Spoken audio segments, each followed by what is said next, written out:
The fluorescent hallway lights of St. Mary's Hospital hummed their usual monotone symphony as Michael Reynolds stood outside Suite 12, his heart hammering against his rib cage. His weathered hands, calloused from years of gripping mop handles and pushing industrial cleaning equipment, trembled slightly as they clutched a small glass jar. It was 2:47 a.m. on a Tuesday in October. Behind that door lay Alexandra Harrington, CEO of Harrington Biotech, one of the most powerful women in Massachusetts, dying. And he, a 40-year-old night shift janitor, was about to walk in there with something that could either save her life or get him arrested. His uniform suddenly felt too tight around the collar. The jar felt impossibly heavy. What am I doing? But then he remembered watching her through the partially open door just last week. She had been sitting alone at 3:02 a.m., trying to work on her laptop despite the bandages wrapped around her hands. The sound of her crying, deep, sorrowful sobs that echoed the kind of grief he knew too well. Her whispered words to herself, "I built my company to help people. Now I can't even help myself." Michael raised his hand and knocked. The door opened almost immediately. Victoria Morgan stood there, a woman in her 50s with steel gray hair pulled into a severe bun. Her eyes narrowed the instant she saw him. "What are you doing here?" Her voice was sharp as a scalpel. "This is a private room. Michael's throat went dry. "I wanted to speak with Ms. Harrington." "About what?" "The floors?" Victoria's tone dripped with contempt. She positioned herself squarely in the doorway, a human barrier. "It's almost 3 in the morning. Get out immediately or I'm calling security." "Victoria, wait." The voice from inside was weak, barely above a whisper. "What is it you want?" Michael tried to see past Victoria's shoulder. "Ma'am, I know how this looks." "Oh, I'm sure you do." Victoria's hand moved to her phone. "A janitor showing up in the middle of the night with who knows what in a jar. This is completely inappropriate. I'm calling security right now, please." Michael's voice gained strength. "I've watched Ms. Harrington suffer for weeks. I've seen the doctors fail one after another, and I have something that might help." Victoria actually laughed, a harsh, incredulous sound that made Michael's face flush. "Are you serious right now? You have something that might help? You, a janitor, have solved what the best medical minds in the world couldn't?" She turned her head slightly toward the room. "Alexandra, this is absurd. He's probably trying to sell some snake oil. Security will—" "It's not snake oil." Michael's jaw clenched. "It's a remedy that saved my daughter's life when she had a condition that destroyed her skin. When the doctors gave up." "Oh, please. Every charlatan has a story. Every scammer preys on desperate people." "Alexandra, I'm calling security now. This man is clearly—" "Show me." Both Michael and Victoria turned to look toward the bed. "Alexandra, you can't be serious." Victoria's voice rose in pitch. "This man is a nobody. He cleans floors. He probably got this concoction from some internet conspiracy site. You've had Nobel Prize winners examining you, and you're going to listen to— Show me what you brought." Alexandra's voice was stronger now, cutting through Victoria's objection. He held up the small jar. Through the glass, a golden substance caught the light. "It's a specific mixture of calendula extract from flowers grown in alkaline soil, colloidal oatmeal ground to exact fineness, raw honey from bees that fed on specific wildflowers, and lavender oil from plants grown in mineral-rich soil with particular pH levels. But the key is in how it's prepared and where the ingredients come from." Victoria scoffed loudly. "Honey and oatmeal. This is ridiculous. Alexandra, your immunologist from Harvard prescribed cutting-edge biologics designed in a laboratory. And this janitor thinks honey is the answer? The biologics nearly killed me, Victoria." The quiet statement hung in the air. "That's different," Victoria shot back. "That was real medicine, not some grandmother's recipe from a man who probably didn't even graduate high school." The words hit their mark. Michael's face flushed deeper, but he held his ground. "You're right, I didn't finish college. I clean your floors and empty your trash." His voice was steady despite the tremor in his hands. "But I also held my wife's hand while she died from something doctors couldn't fix. I know what it's like to watch someone slip away while experts shake their heads. And I know what it's like to see a miracle when my daughter's skin healed after everyone said it was impossible. This is emotional manipulation." Victoria turned fully toward the bed now. He's playing on your desperation. Alexandra, please let me call security. This is dangerous. He could be mentally unstable. The jar could contain anything. Victoria, Alexandra's voice was quiet but carried an edge of steel. Look at his eyes. What? Look at his eyes. Look at his hands. Victoria glanced at Michael dismissively. I don't see. His hands are shaking, but not from fear. From hope. From the weight of what he's about to do. There was a pause. Then Alexandra continued. He knows he could lose his job for this. He knows we could have him arrested, but he came anyway. I've seen 1,000 doctors in the last 6 weeks, Victoria. Every one of them looked at me like a puzzle to solve, like a challenge to their ego, like a case study for a medical journal. Another pause. This man, he's looking at me like a person who's suffering. That doesn't mean his jar of goop will help. Victoria's voice cracked slightly. Tell me, Alexandra said to Michael, why did you really come here tonight? Michael met her swollen, barely visible eyes. Even from across the room, he could see the angry red welts covering her face, the scales that had replaced what was once beautiful skin. But he could also see something else, a desperate, flickering hope. Because I couldn't sleep anymore, he said quietly, knowing I might have something that could help and doing nothing about it. Because every night when I clean this floor, I hear you crying when you think no one's listening. He swallowed hard. Because I know what it's like to feel helpless, ma'am, and I wouldn't wish that on anyone. 5 years ago, Michael Reynolds had been a different man.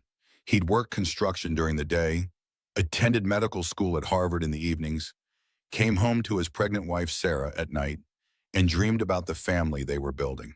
They'd picked out names, painted the nursery pale yellow, argued playfully about whether their daughter would have his eyes or hers. Then Sarah went into labor and everything changed. The complications started small, just some unusual bleeding. Then her blood pressure spiked. Then her organs began failing one by one. The doctors ran tests, administered treatments, brought in specialists. Nothing worked. It was as if her body had turned against itself in ways they couldn't understand. The HELP syndrome, they'd called it, a rare variant that progressed with unusual speed. Sarah had held baby Emma once, just once, long enough to whisper, "Take care of our girl," before the machine started screaming. Michael had buried his wife on a Tuesday, dropped out of medical school the following Monday. He needed health insurance for Emma, needed a steady paycheck, needed to keep moving because if he stopped, the grief would swallow him whole. His father had been a mechanic who worked with his hands his entire life. For all his dreams of becoming a doctor, maybe this was always where Michael was meant to end up, pushing a mop, collecting trash, cleaning up after people who rarely noticed he existed. "Ma'am, if you don't mind me asking," Michael said now, still standing in the doorway with Victoria glaring at him. "How long have you been sick?" Alexandra's voice was hoarse. 6 weeks. It started as a rash on my arms, minor irritation. I thought it was stress, maybe an allergic reaction to new soap, a bitter laugh. Within days, it spread. Now 60% of my body is covered. The pain is indescribable, like my skin is on fire every second of every day. And the doctors? 500 consultations. Specialists from Mayo Clinic, Johns Hopkins. Physicians from Switzerland, Japan, Australia. Her voice cracked. 43 different treatments. Each one either did nothing or made me worse. The steroids shut down my kidneys. The immunosuppressants triggered seizures. Simple antihistamines sent me into anaphylactic shock. Victoria interjected, her voice defensive. "We've tried everything. The best minds in the world have examined her. This isn't something a janitor with a jar of kitchen ingredients can fix." But Michael had stopped listening to Victoria. He was remembering. Emma had been 6 months old when the eczema started. Tiny red patches on her cheeks that spread within days to cover her entire body. She'd screamed through the nights, her baby skin raw and bleeding where she'd scratched it. The pediatrician prescribed steroid creams that did nothing. The dermatologist suggested elimination diets, special formulas, hypoallergenic everything. Nothing worked. Michael had been at his breaking point, exhausted from Emma's screaming, from sleepless nights, from watching his daughter suffer, when his elderly neighbor, Martha Wilson, had knocked on his door. Martha was in her 80s, a Polish immigrant who'd lived on their floor for 40 years. She'd heard Emma crying through the walls. "My grandmother had a remedy," she'd said in her thick accent, pressing a yellowed index card into Michael's hand. "For skin, that medicine cannot help. You try." Desperate, Michael had tried. The recipe was specific. Calendula extract from flowers grown in alkaline soil, colloidal oatmeal ground to exact fineness, raw honey from bees that fed on specific wildflowers, and lavender oil. But not just any lavender oil. It had to come from plants grown in mineral-rich soil with particular pH levels. Martha had been adamant about the preparation method too. The ingredients had to be combined at exact temperatures in a specific order, and it had to be prepared during a new moon, something Michael had dismissed as superstition, but he'd followed every instruction anyway. Within 3 days, Emma's skin had started healing. Within a week, it was completely clear. The pediatrician was baffled. The dermatologist had no explanation. Michael had kept that index card in his wallet ever since. A reminder that sometimes the answers came from unexpected places. "This is insane." Victoria's voice pulled Michael back to the present. "Alexandra, you're going to trust your life to a janitor's home remedy? What will the board say? What will the medical teams say when they find out? What have they done for me, Victoria?" There was steel in Alexandra's weak voice now. 500 doctors, millions of dollars, and I'm still dying. My skin is on fire every second of every day. I haven't slept in 3 weeks. I'm 35 years old, and I'm planning my funeral." Silence filled the room. "Tell me about your daughter's condition," Alexandra said to Michael. So he did. He explained Emma's eczema, the failed treatments, Martha's remedy, the specific ingredients, and why they mattered. He talked about how calendula had anti-inflammatory properties, how colloidal oatmeal was actually FDA approved for treating skin conditions, how raw honey provided antimicrobial effects. Victoria paced the room, periodically scoffing and rolling her eyes, but Alexandra listened intently, her scientific mind engaging despite her pain. "The lavender oil," Alexandra said slowly. "You mentioned specific soil conditions, mineral-rich with particular pH levels. That could theoretically affect the chemical composition of the essential oils produced by the plant. You're actually considering this?" Victoria was aghast. "What else do I have to consider?" Alexandra's voice rose slightly. "Another team from Berlin to tell me they've never seen anything like this? More steroids that shut down my organs? More nights wondering if I'll wake up tomorrow. But he's nobody." Victoria gestured at Michael's uniform, her face flushed with frustration. "And maybe," Alexandra said slowly, each word deliberate, "that's exactly why he can see what everyone else missed. Sometimes the answer isn't in making things more complex. Sometimes it's in remembering simplicity." Michael placed the jar gently on the bedside table. His hands had stopped shaking. "I'll leave it here, ma'am. The instructions are taped to the side. If you decide not to use it, I understand completely.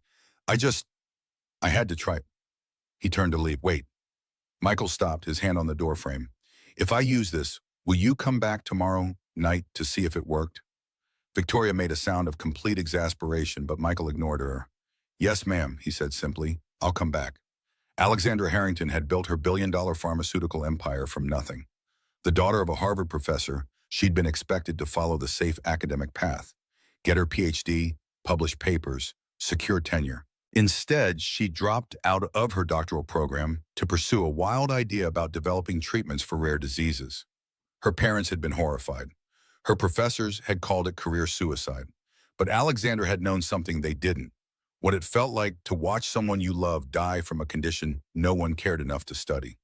Her sister Melissa had been diagnosed with a rare autoimmune disorder at 15. Melissa died at 17 not from the disease itself, but from complications of experimental treatments that were their only option. No major pharmaceutical company would invest in research for a condition that affected fewer than 10,000 people worldwide. The economics didn't make sense. So Alexandra had promised herself she would change the economics.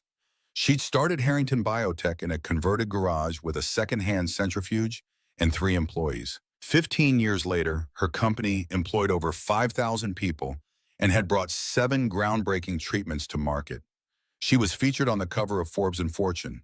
She gave TED Talks about disrupting the pharmaceutical industry. She sat on panels at Davos.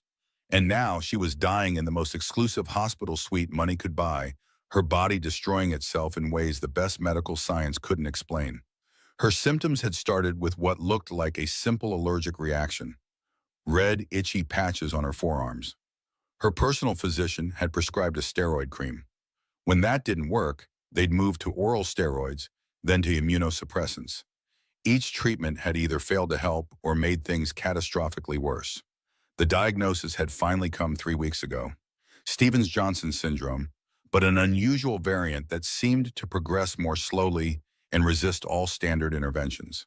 Her skin was sloughing off in places. Painful blisters covered much of her body. Her internal organs were beginning to show signs of distress.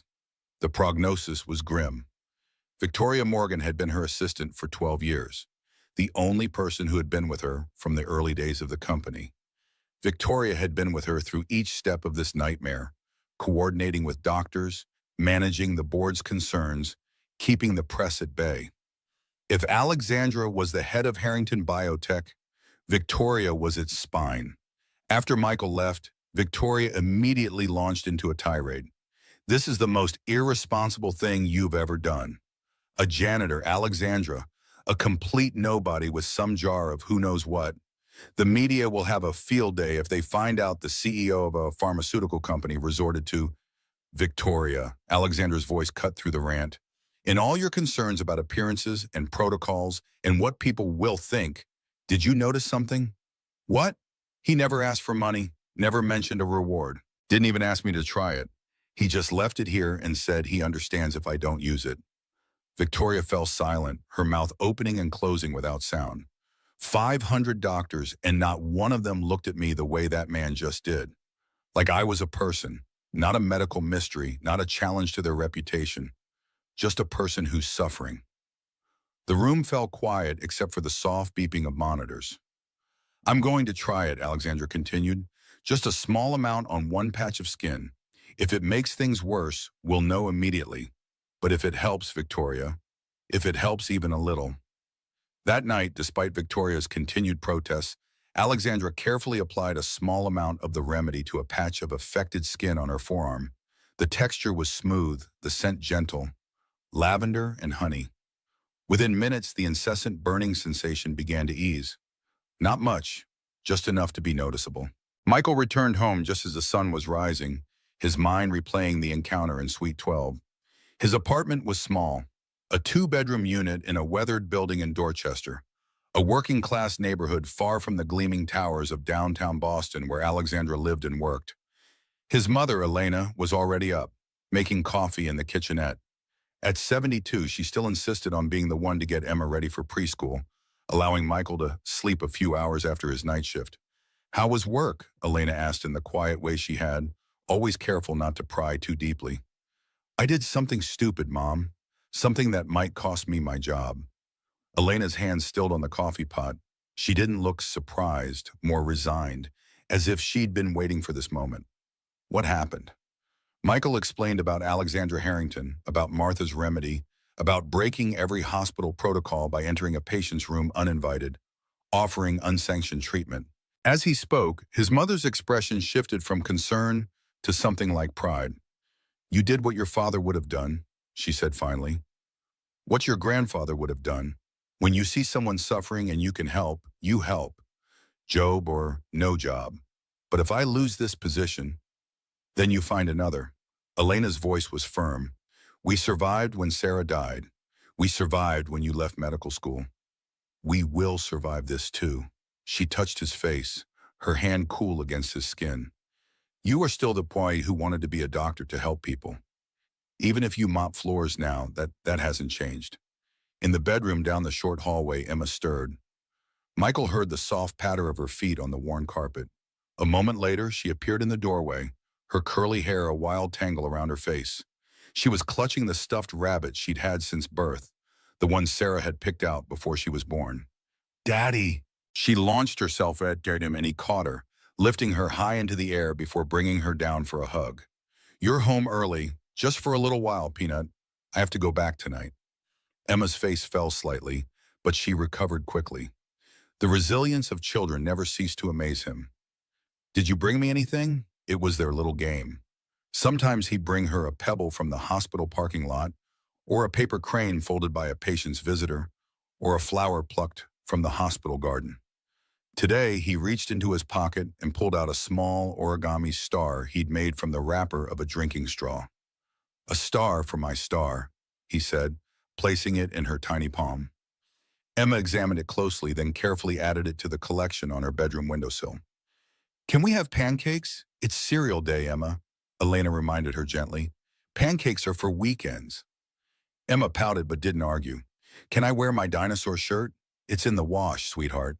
"How about the butterfly one?" As Elena led Emma back to her room to get dressed, Michael collapsed onto the couch. The adrenaline that had carried him through his encounter with Alexandra was fading, leaving exhaustion in its wake.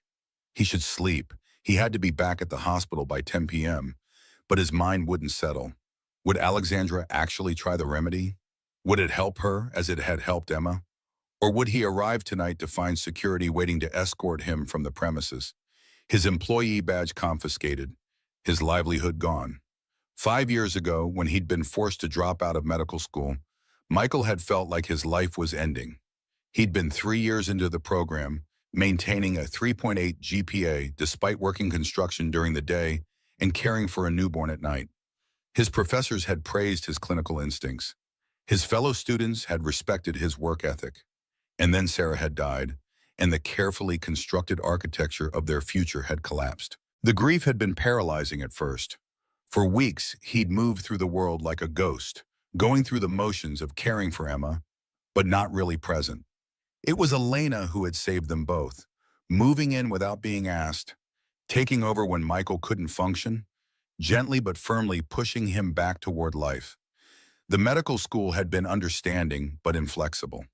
They'd offered him a leave of absence, but without Sarah's income as a paralegal, Michael couldn't afford the tuition.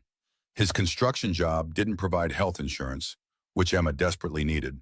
So he'd done what he had to do, found a position at St. Mary's that offered benefits and required no degree, working nights so Elena could watch Emma and he could be with her during the day.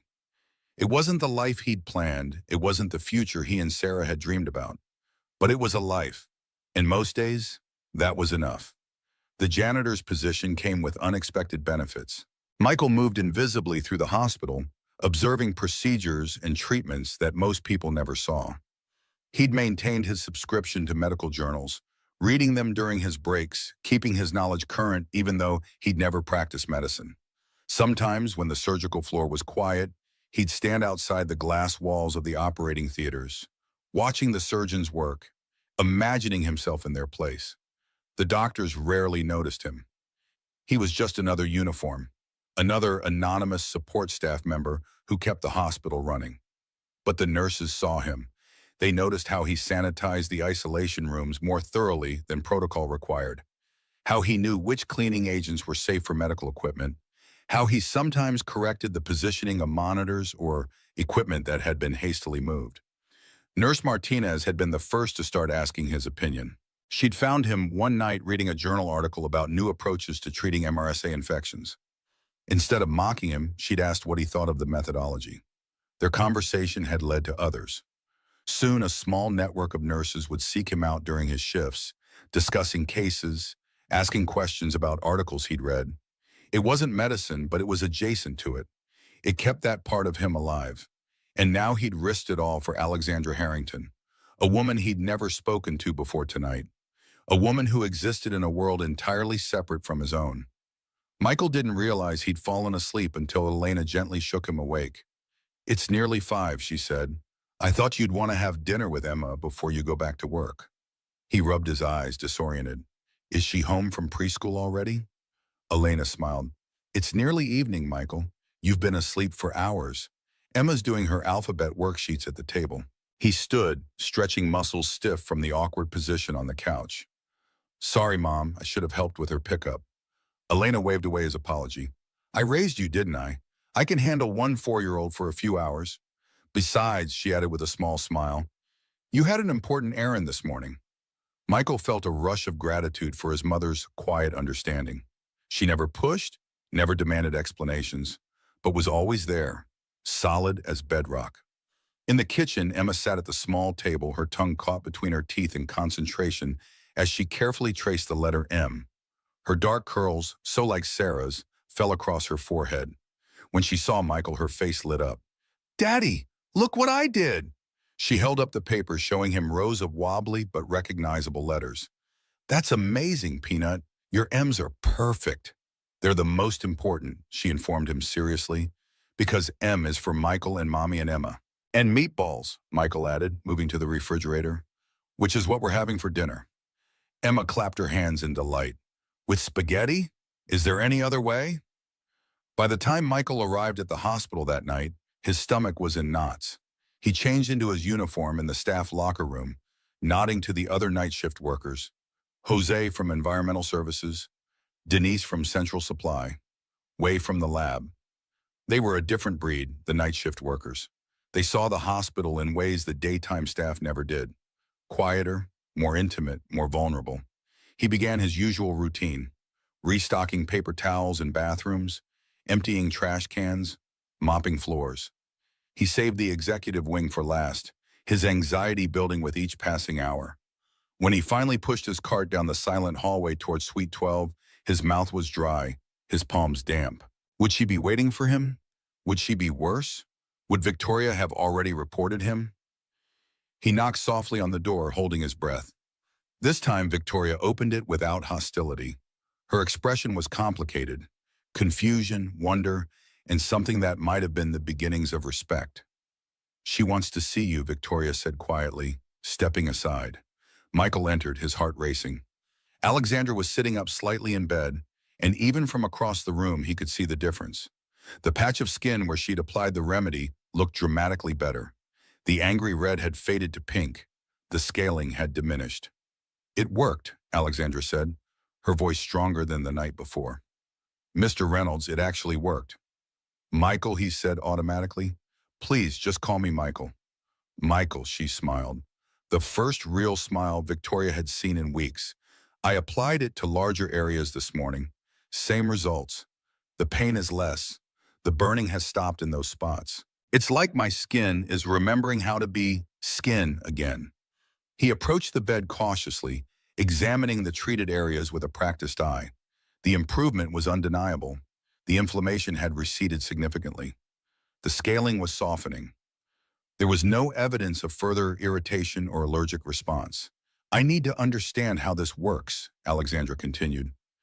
"The composition seems simple, but there must be something in the preparation or the sourcing that makes it effective." Victoria's been taking notes, documenting everything. Victoria held up a tablet where she'd been meticulously recording observations, times of application, measurements of the affected areas, photographs showing the progression of healing. It was exactly the kind of rigorous documentation Michael would have expected from a clinical trial. "I don't fully understand it myself," Michael admitted. "Martha, my neighbor who gave me the recipe, she insisted it had to do with the specific growing conditions of the plants and the preparation method. The calendula has to be grown in alkaline soil with a pH above 7.5. The lavender needs mineral-rich soil, particularly high in magnesium and zinc. The honey has to come from bees that feed primarily on wildflowers with specific properties." "It sounds like folk wisdom," Victoria interjected, "but I've been researching. There's actually really scientific literature supporting some of these requirements. Plants grown in different soil conditions produce different phytochemical profiles. The therapeutic properties of honey vary widely depending on what the bees feed on." She sounded reluctant to admit it, but professional enough to acknowledge the evidence. "Traditional knowledge often has a basis in scientific fact," Michael said carefully. "People observed what worked over generations, even if they didn't understand the mechanisms." Alexandra was watching him intently. "You sound like you know something about medicine." Michael hesitated. "I was in medical school, Harvard. I had to drop out after my wife died." Victoria's eyebrows shot up in surprise, but Alexandra simply nodded as if confirming something she'd already suspected. "That explains a lot," she said. "Why didn't you mention it last night?" "Would it have mattered?" Michael asked. "Would you have been more likely to try the remedy if I'd told you I had 3 years of incomplete medical training instead of just being the guy who mops your floor?" Alexandra considered this. Probably, she admitted, which says something rather unflattering about me, doesn't it? It says something about human nature, Michael corrected gently. We trust credentials because they're an easy shorthand for expertise, but they're not the only measure of knowledge. Victoria cleared her throat. This is all very philosophical, but we have practical matters to discuss. The doctors will be here for rounds in the morning. They're going to notice the improvement. We need to decide what to tell them. We tell them the truth, Alexandra said firmly. Victoria looked aghast. That you're using an untested folk remedy provided by a janitor?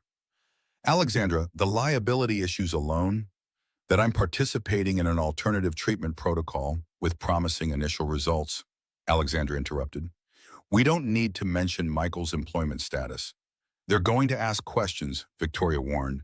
They're going to want to know exactly what's in the treatment, who developed it, what research supports it. Then we'll need answers, Alexandra turned to Michael. Could your neighbor, Martha was it, speak with my research team? Could you provide detailed information about the sourcing of these ingredients? We need to document everything properly if we're going to validate this as a legitimate treatment. Michael felt a twinge of unease. Martha was 84 years old and spoke English with a heavy Polish accent.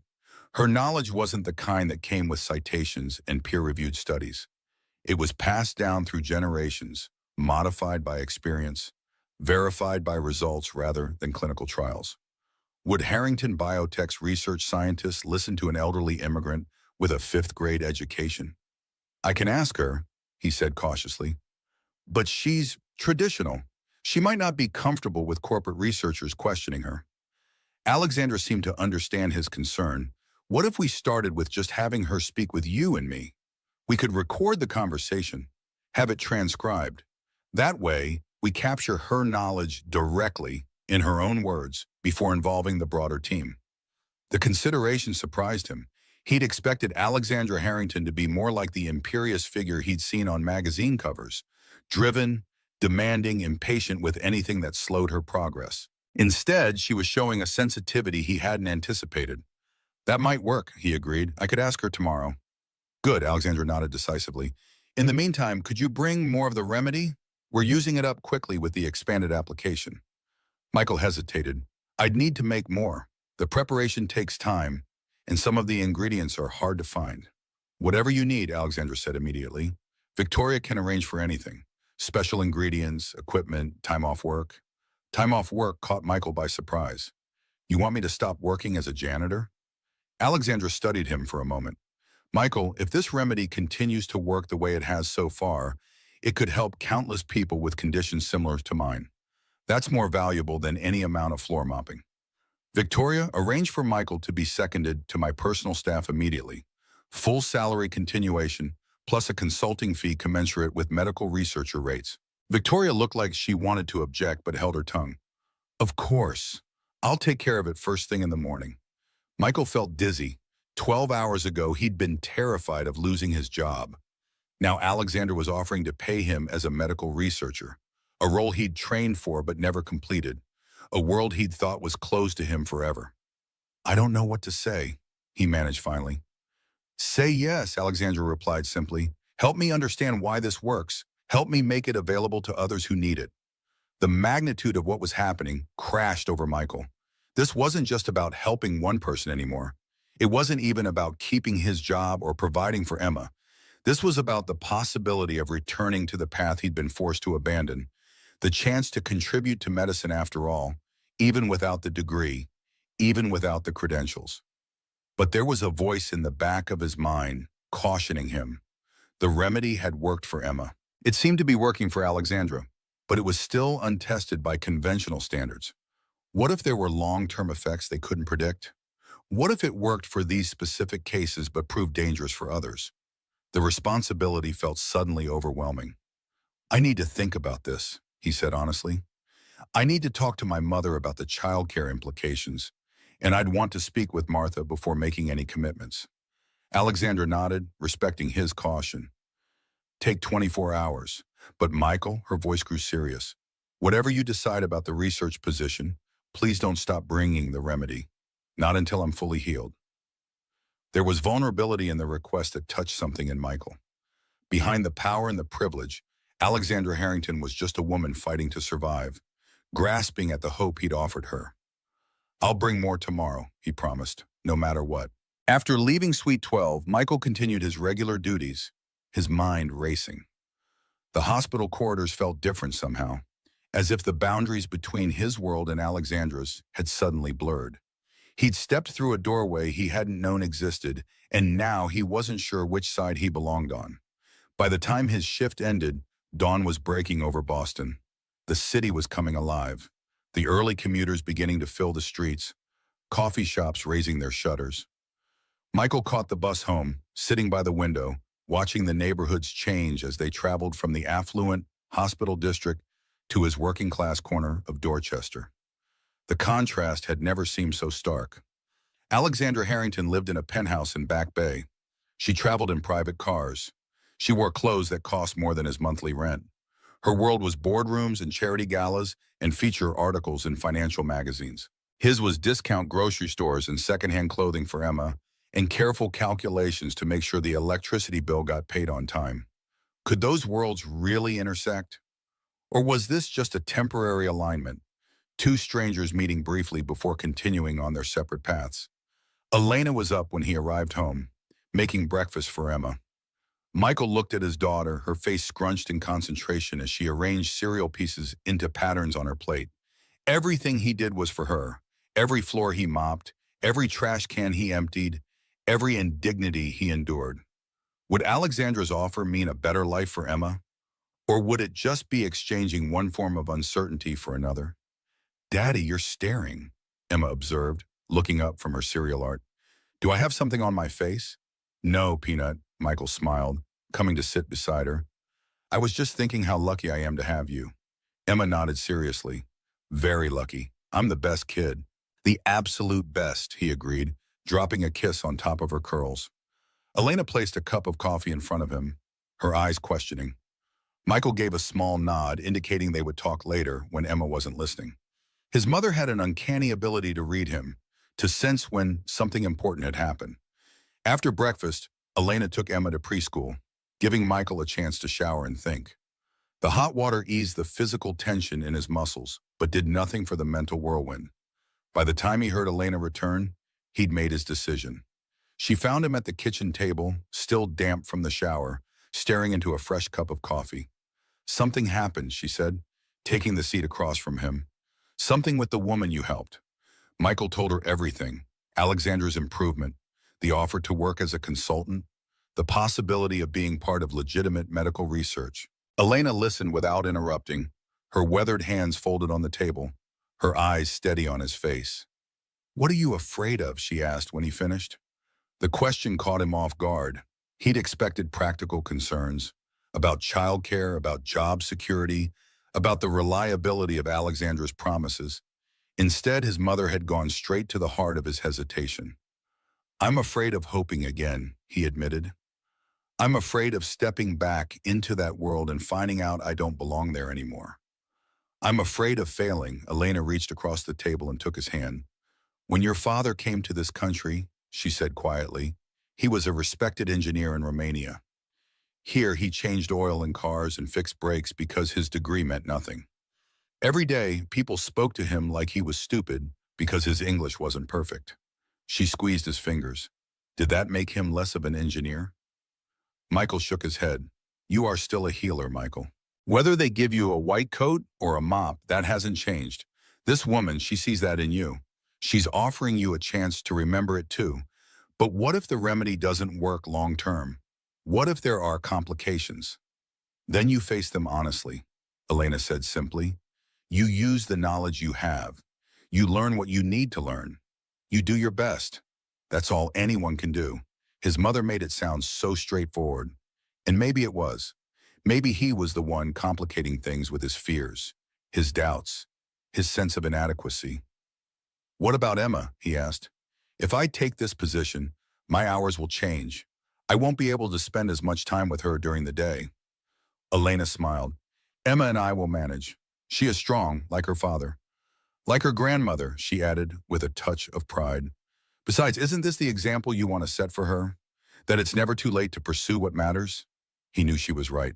What would he tell Emma when she was older? That he'd turned down a chance to return to medicine because he was scared? That he'd chosen the safety of the familiar over the risk of reaching for something more?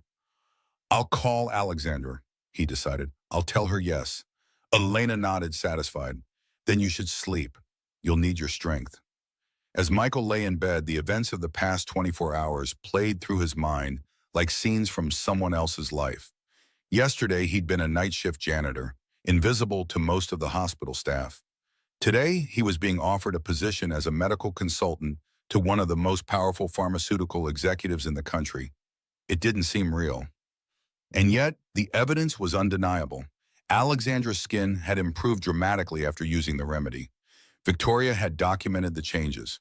Whatever was happening, it wasn't imagination or wishful thinking. He thought about Martha Wilson and her yellowed recipe card. She'd given it to him without hesitation when Emma was suffering, a stranger's kindness that had changed his daughter's life.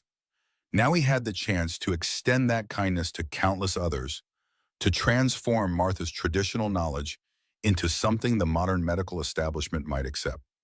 The responsibility was enormous. But for the first time in 5 years, Michael felt a sense of purpose that went beyond survival.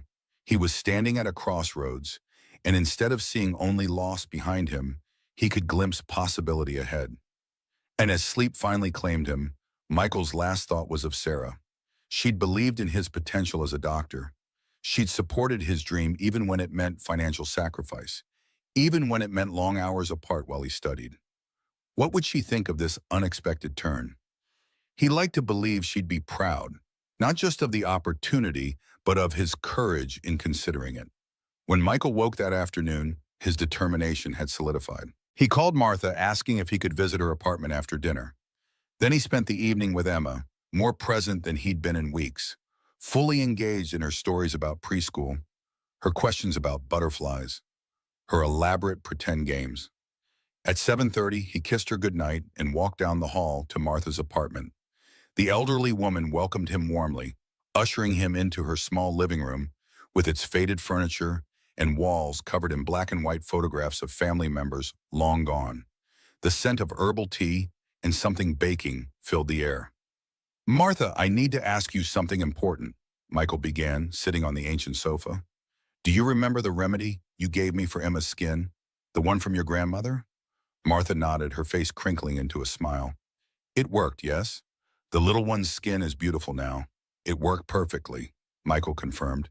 And now, he hesitated, unsure how to explain the situation with Alexandra. "I've used it to help someone else, a woman with a very serious skin condition. It's helping her too." Martha looked pleased but not surprised. "My grandmother helped many people with this remedy. In our village, people came from miles away when the doctors could not help them." Michael leaned forward. "Martha, the woman I'm helping, she's important. She runs a big pharmaceutical company. She wants to understand how the remedy works, why it helps when modern medicine doesn't." Martha's expression grew wary. These big companies, they want to take old wisdom and put it in pills, make much money, forget where it came from. "That's what I'm worried about too," Michael admitted. "But this woman, Alexandra, she's different. She wants to document everything properly. She wants to acknowledge the source, and she's offered me a position to help with the research." Martha studied him, her faded blue eyes sharp with intelligence. "For 5 years I have watched you, Michael, working so hard for your little girl, giving up your dreams of being a doctor." Her gnarled hand reached out to pat his knee. "You are a good man. This is a good chance for you. Would you be willing to talk to Alexandra?" Michael asked. "To explain the remedy in your own words? I think it's important that your knowledge is recognized, not just taken." Martha considered this, then nodded slowly. "I will talk to her, for you and for Emma. But," she added with sudden fierceness, "you must make them understand. This is not just ingredients in a jar. This is 5 generations of women watching and learning, adjusting, understanding the body in ways their machines cannot measure." "I promise," Michael said solemnly. "Your knowledge will be respected." Martha seemed satisfied with this.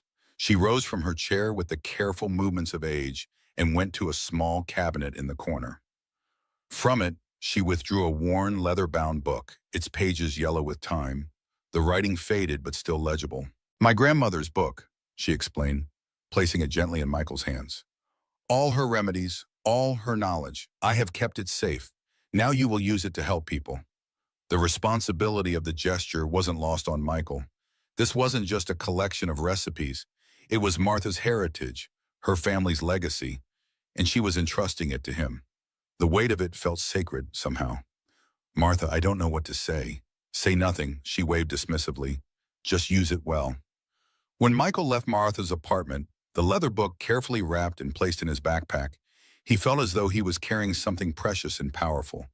A bridge between worlds that had been separated for too long. That night, he called the number Victoria had given him. Alexandra answered on the second ring, her voice stronger than it had been in the hospital. Michael, have you made your decision? Yes, he said, feeling a strange calm settle over him. I'll help with the research. And Martha's willing to speak with you too. Excellent, Alexandra sounded genuinely pleased. I've already spoken with the hospital administration. You'll be officially seconded to Harrington Biotech starting tomorrow. Victoria will handle all the paperwork. There's one condition, Michael said, surprising himself with his boldness. Martha's knowledge needs to be respected. This isn't just a formula to be patented and commercialized. It's traditional wisdom that's been refined over generations. There was a pause on the other end of the line. I understand, Alexandra said finally, and I agree. If we develop this into a commercial treatment, Martha will be properly credited and compensated. But more importantly, we'll document the full context of the remedy, the traditional knowledge it represents, the generations of observation and adjustment that went into perfecting it. Michael hadn't expected such ready agreement. Thank you, he said, relief evident in his voice. No, Michael, Alexandra corrected gently. Thank you. You had no reason to help me. No reason to risk your your reputation, your livelihood. But you did it anyway because you saw someone suffering. That kind of compassion is rare in my world. It's humbling. The sincerity in her voice caught him off guard. For years, he'd thought of people like Alexandra Harrington as existing in a different universe, untouchable, unreachable, playing by different rules. But in this moment, she was just a woman expressing genuine gratitude. The realization was strangely equalizing. I'll see you tomorrow then? Alexandra asked. Tomorrow, Michael confirmed. I'll bring more of the remedy, and we can start documenting Martha's knowledge properly. As he ended the call, Michael looked around his small apartment, at the worn furniture, the patched walls, the faded carpet. For 5 years, this had been the extent of his world, the boundary of what he believed possible. Now those boundaries were expanding in ways he couldn't have imagined 24 hours ago. He thought about Emma, asleep in her room with its secondhand furniture and carefully mended curtains. What might this mean for her future? Not just financially, but in terms of possibilities, of seeing her father reach for something beyond survival? Tomorrow would bring challenges he couldn't predict. There would be skeptical doctors, corporate interests, scientific hurdles. The path ahead wasn't clear or certain. But for the first time since Sarah died, Michael felt like he was moving forward rather than simply holding ground. And that, perhaps, was the most unexpected remedy of all. The first rays of morning sunlight streamed through the hospital window, casting a warm glow across Alexandra's face as she examined her arm. The redness had faded considerably, the angry welts smoothing into patches of pink that no longer burned when touched. She ran her fingers gently over the area where she'd applied Michael's remedy, marveling at the texture, supple and healing where yesterday there had been only raw pain. Something was happening that defied every medical prediction, every specialist's grim prognosis. For the first time in weeks, Alexandra felt the stirring of real hope. Victoria entered carrying a tray with Alexandra's morning medication and a protein shake, the only breakfast she could manage with her compromised digestive system. The assistant's eyes immediately went to the treated areas of Alexandra's skin, widening slightly at the visible improvement overnight. Will he be coming back today? Within the hour. Victoria set down the tray, her efficiency masking her lingering skepticism. The hospital administrator called 3 times already. Apparently, reassigning a janitor to your personal staff without going through proper channels has created quite the administrative headache. Let them have their headache. Alexandra's voice was stronger than it had been in days, her CEO authority returning with each hour of diminished pain. I've donated $14 million to this hospital. They can handle a little paperwork disruption. Victoria's phone chimed with an incoming message. Dr. Patel and the immunology team are 5 minutes out. They're bringing the test results from yesterday's biopsies. What do you want me to tell them about? She gestured vaguely toward Alexandra's improved skin. The truth. Alexandra squared her shoulders, wincing slightly as the movement pulled at still healing tissue. That I'm trying an alternative treatment with promising initial results. If they want details, we'll provide them. I have nothing to hide, Victoria hesitated. And if they want to stop it, then they can discharge me. Alexandra's jaw set in the stubborn line familiar to anyone who had ever challenged her in a boardroom. I'm a private patient paying extraordinary sums for care that has thus far failed to produce results. I'm well within my rights to pursue alternative options. The sound of voices in the hallway announced the approaching medical team. Victoria straightened Alexandra's bedding, adjusted the blinds, and positioned herself beside the bed, the loyal gatekeeper she had been for over a decade. Dr. Patel entered first, followed by 3 specialists and 2 residents. The chief immunologist was in his 60s, with silver hair and the confident bearing of someone rarely questioned. His eyes went immediately to Alexandra's arms, his practiced clinical gaze assessing the changes. These areas show marked improvement. His tone was carefully neutral, but the surprise was evident. When did this development occur? Alexandra met his gaze directly.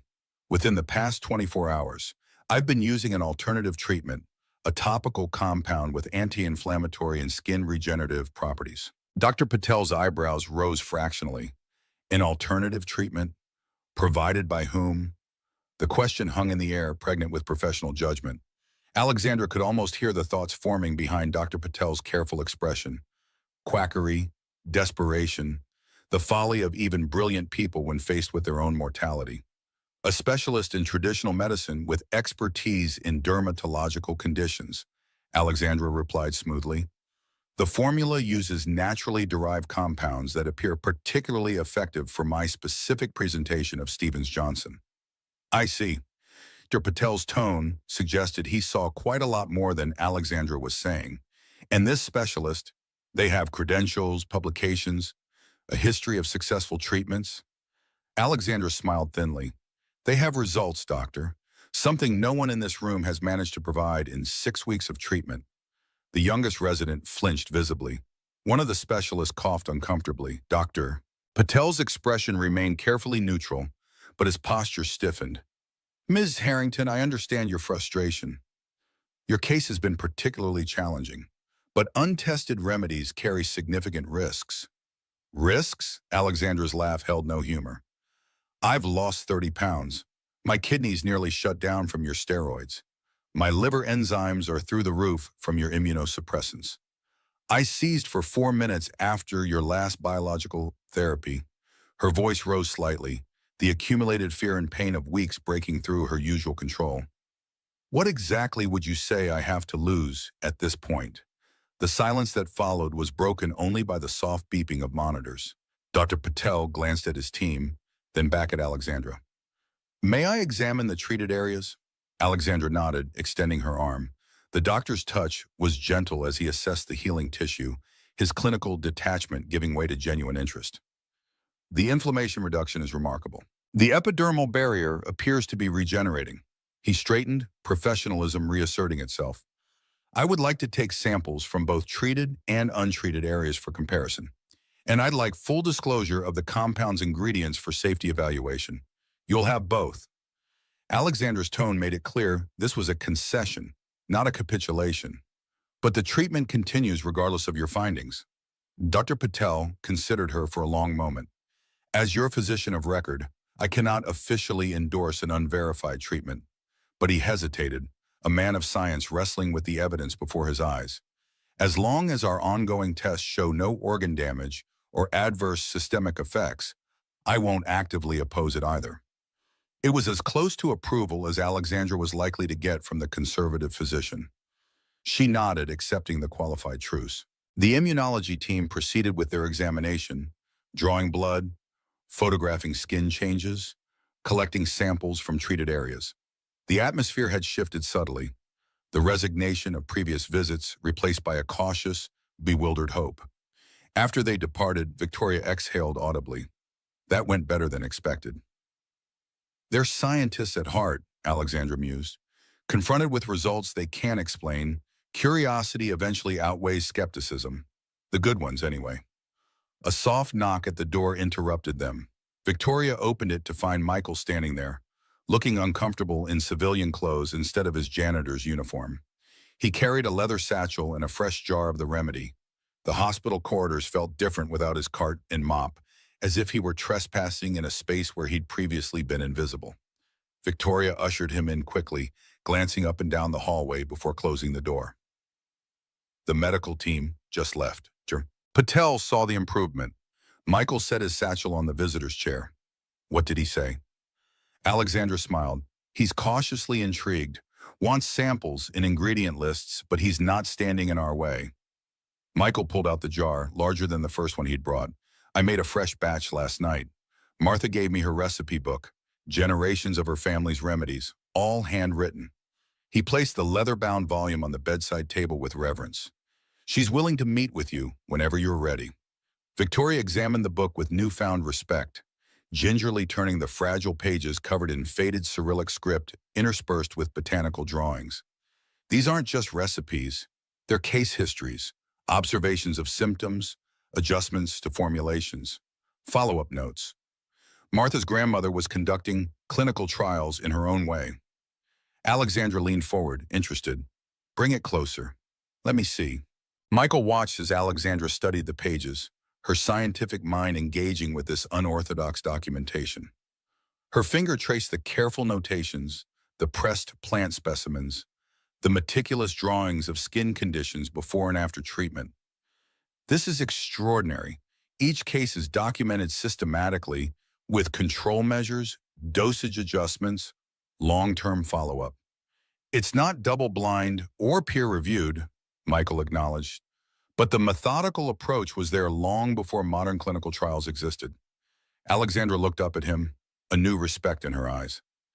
Your neighbor understood something fundamental about medicine, that healing isn't just science, it's also art and history and close observation. Somewhere along the way, we've forgotten that. The moment held between them, a shared understanding that bridged their different worlds. Then Victoria cleared her throat, bringing them back to practicalities. I've arranged for lab space at Harrington Biotech.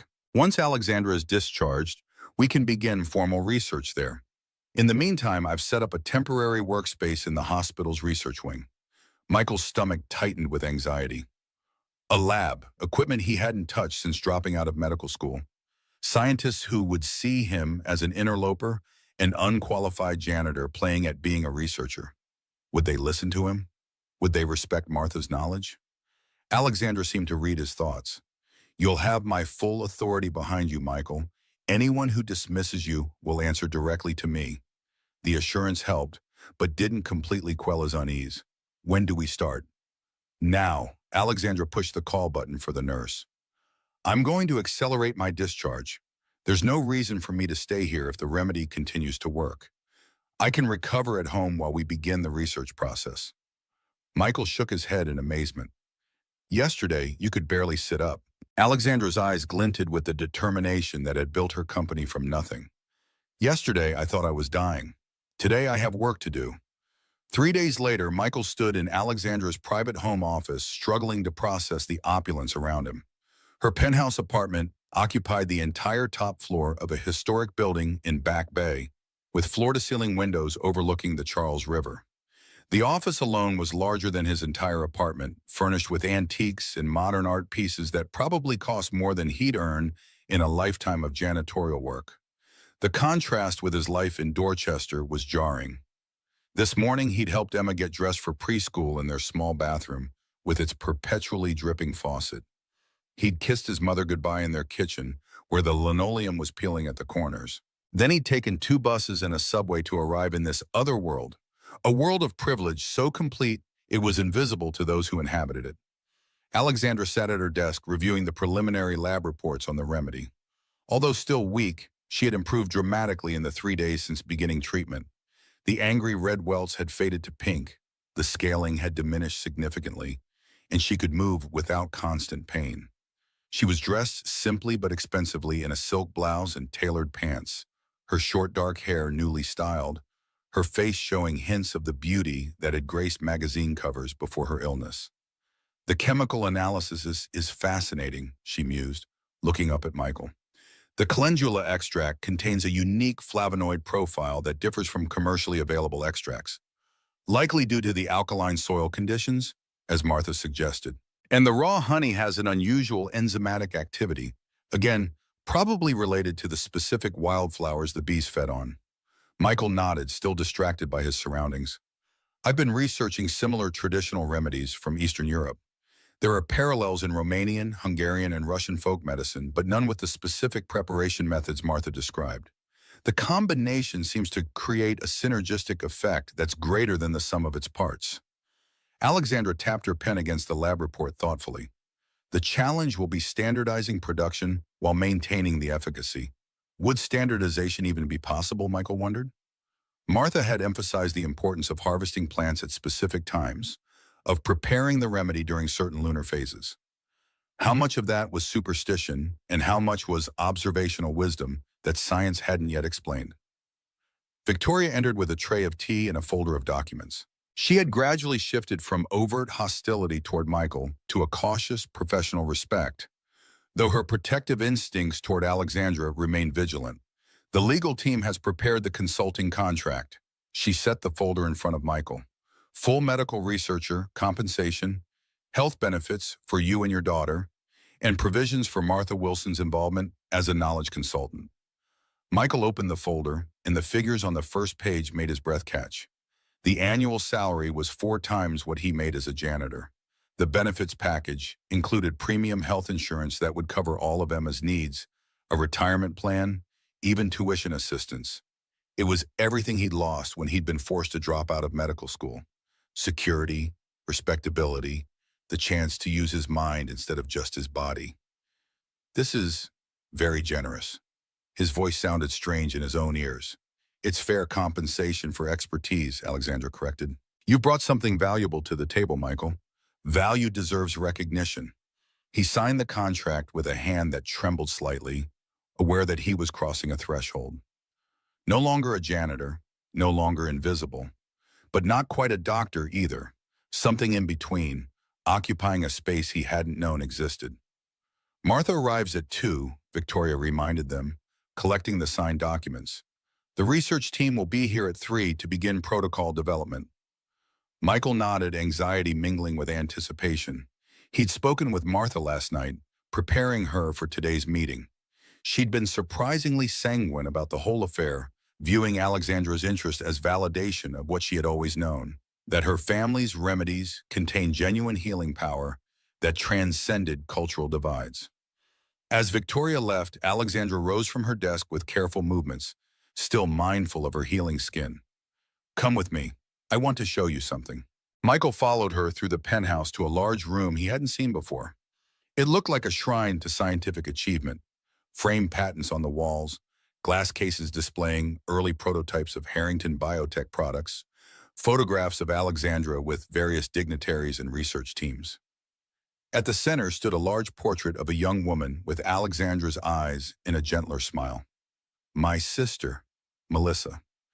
Alexandra's voice softened. She died at 17 from complications of Sjögren's syndrome, an autoimmune disorder that primarily affects the moisture-producing glands. Uncommon but not rare enough to qualify as an orphan disease, which meant pharmaceutical companies saw little profit potential in developing treatments. Michael studied the portrait, a girl frozen in time, her potential unrealized. Is that why you started your company? Alexandra nodded, her gaze fixed on her sister's face. I promised her I would change the system, that I would create treatments for conditions the big companies ignored because the market was too small or the profits too uncertain. It was a different side of Alexandra Harrington than the ruthless CEO portrayed in the business press, a woman driven by personal loss rather than pure ambition. Michael thought of Sarah, of his own life derailed by grief, and felt an unexpected kinship with Alexandra. We both lost someone we couldn't save. Alexandra turned to him, seeing him properly for perhaps the first time. And we both found ways to keep our promises to them, didn't we? You by being the father Sarah would have wanted for Emma. Me by building a company that develops treatments Melissa never had access to. It was a moment of perfect understanding. Two people from vastly different worlds connected by the shared experience of loving and losing. The distance between CEO and janitor seemed suddenly insignificant compared to what they had in common. The moment was broken by Victoria's discreet knock. Martha Wilson has arrived. Martha entered the room with the unhurried dignity of age, leaning lightly on a cane, her white hair neatly pinned back. She wore what was clearly her best outfit, a navy blue dress that had been fashionable decades ago, sensible shoes polished to a high shine, a cameo brooch at her collar. Despite the grandeur surrounding her, she showed no sign of intimidation. Her sharp blue eyes took in Alexandra's appearance, clinically assessing the healing skin. Better. Much better. The remedy is working well for you. Alexandra extended her hand with genuine respect. Mrs. Wilson, thank you for coming, and thank you for sharing your knowledge with Michael. I believe you've saved my life. Martha accepted the handshake with a firm grip belying her age. My grandmother always said knowledge that stays locked away helps no one. The remedy was meant for healing, not for keeping secret. Victoria guided them to a comfortable seating area where she had arranged refreshments. As they settled in, Alexandra explained their hope of documenting Martha's knowledge and potentially developing standardized versions of her remedies for wider use. Martha listened carefully, her weathered hands resting on the leather recipe book in her lap. This is not just mixing things in a bowl, you understand. It is knowing when to harvest. The calendula must be picked at midday when the dew has dried but before the afternoon heat. The lavender only at full moon when the essential oils are strongest. She tapped the book for emphasis. 5 generations of women in my family learned these things by watching, by doing, by passing down wisdom mother to daughter. Alexandra nodded, taking notes. Would you be willing to teach our research team these methods? To show them what cannot be written down? Martha considered this, her gaze moving from Alexandra to Michael and back. You are not like other rich people I have known. You listen. You respect old knowledge. She nodded once decisively. I will teach, but you must promise. The remedies will be available to all who need them, not just those who can pay many dollars. Alexandra didn't hesitate. You have my word. If we succeed in developing standardized versions, they will be accessible and affordable. It was a promise that would likely raise eyebrows in the boardroom, but Michael sensed Alexandra meant every word. The experience of her own illness, of being at the mercy of a condition no amount of money could cure, seemed to have shifted something fundamental in her approach. For the next 2 hours, Martha walked them through the history of her family's remedies, explaining the cultural context, the observational wisdom, the adjustments made generation by generation. Victoria recorded everything, while Alexandra asked incisive questions that revealed her scientific background without dismissing the traditional knowledge. Michael watched this unlikely collaboration with growing amazement. The elderly Polish immigrant with a 5th-grade education, the billionaire CEO with advanced degrees, the former medical student turned janitor. On paper, they had nothing in common. In practice, they were building a bridge between worlds that had been separated for too long. Traditional wisdom and modern science, privilege and pragmatism, academia and lived experience. When the research team arrived, 5 scientists in business casual attire, clearly unsure what to expect, Martha commanded their attention with the quiet authority of someone who knows her worth beyond credentials. She answered their skeptical questions with practical demonstrations, showing how the consistency of the remedy changed with different preparation methods, explaining how variations in ingredient quality affected efficacy. By the end of the session, even the most dubious researcher was taking detailed notes. Alexandra concluded the meeting with clear directives.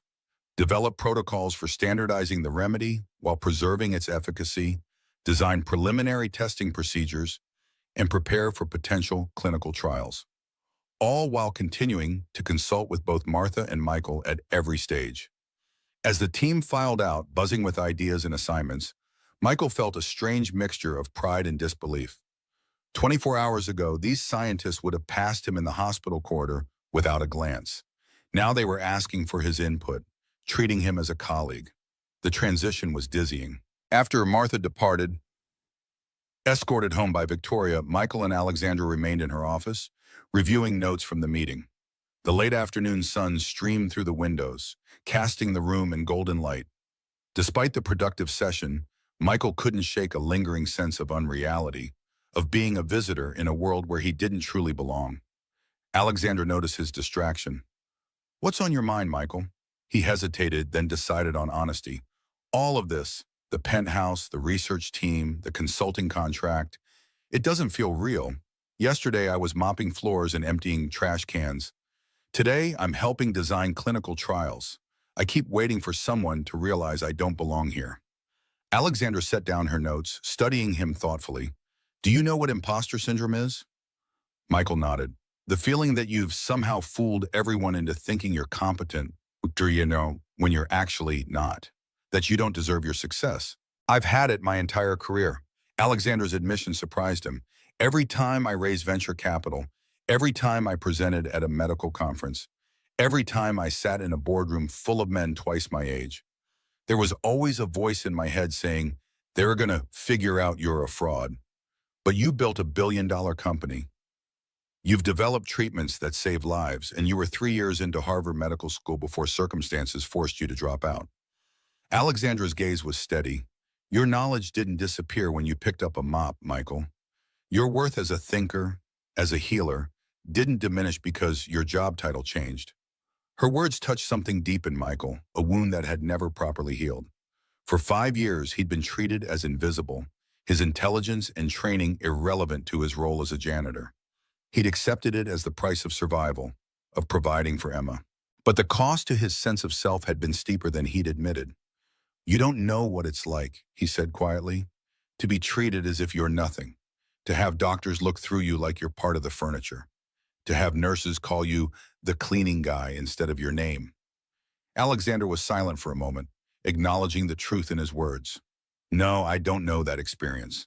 But I do know what it's like to have my knowledge dismissed because I'm a woman, to have investors talk to my male subordinates instead of me, to have doctors patronize me even as I lay dying in a hospital bed. It wasn't the same, and they both knew it. But there was enough common ground to build understanding." "The world sees what it expects to see," Alexander continued. "People look at uniforms, at titles, at trappings, and make assumptions. The challenge is not letting those assumptions define how you see yourself." Michael nodded slowly, absorbing her words. It was easy for someone in Alexander's position to philosophize about self-worth transcending social perception. Her wealth and power insulated her from the daily indignities he faced. And yet, there was wisdom in what she said, a reminder that he had allowed his circumstances to diminish his view of himself in ways that went beyond his financial situation. Their conversation was interrupted by Michael's phone, a text from Elena letting him know she'd picked up Emma from preschool. He glanced at his watch, surprised by how late it had gotten. "I should go. My mother has been with Emma all day." Alexandra nodded. "We'll continue tomorrow. The research team wants to observe the preparation process from start to finish." As Michael gathered his things, Alexandra walked him to the elevator, a small courtesy that acknowledged their evolving relationship as colleagues rather than employer and employee. The elevator doors opened to reveal a distinguished older man in an expensive suit who looked startled to find Alexandra standing there. "Dad, what are you doing here?" Alexandra's voice held surprise and something else. Wariness, perhaps. "I was in the neighborhood. Thought I'd check on my daughter." The man's gaze moved from Alexandra to Michael, taking in his ordinary clothes and worn backpack with barely concealed judgment. "Aren't you going to introduce me to your friend?" The hesitation before friend spoke volumes.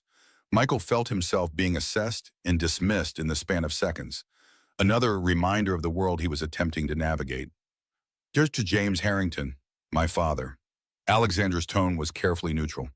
"Dad, this is Michael Reynolds, our new research consultant on a promising treatment for Stevens-Johnson syndrome." The older man extended his hand with practiced politeness that didn't reach his eyes. "A pleasure." His attention immediately returned to his daughter. "You're looking better." The treatments are working? A treatment is working. Yes. Alexandra's emphasis was subtle but clear. We're exploring a promising new approach based on traditional medicine. Traditional medicine? Der Harrington's skepticism was palpable. You mean herbal remedies and folk cures? Alexandra, surely you of all people understand the importance of rigorous scientific validation, which is exactly what we're pursuing. Alexandra's smile didn't waver, but Michael could see tension in her posture. Michael has brought us a treatment approach with demonstrated efficacy that we're now subjecting to proper scientific analysis. I see. Dr. Harrington's gaze returned to Michael, reassessing. And your background, Mr. Reynolds? Where did you study? The question hung in the air, weighted with assumptions about credentials and pedigree. Michael felt the familiar tightness in his chest, the sensation of being found wanting by someone who measured worth in degrees and affiliations. Harvard Medical School. Michael kept his voice steady, not mentioning that he never graduated. Before that, Boston University. Dr. Harrington nodded, seemingly satisfied by the prestigious names. Well, I won't keep you. He stepped out of the elevator, allowing Michael to enter. Alexandra, we should discuss the board's concerns about your extended absence from the company. Callaway has been making noise about interim leadership. We can discuss it later, Dad. Alexandra's tone made it clear the conversation was over.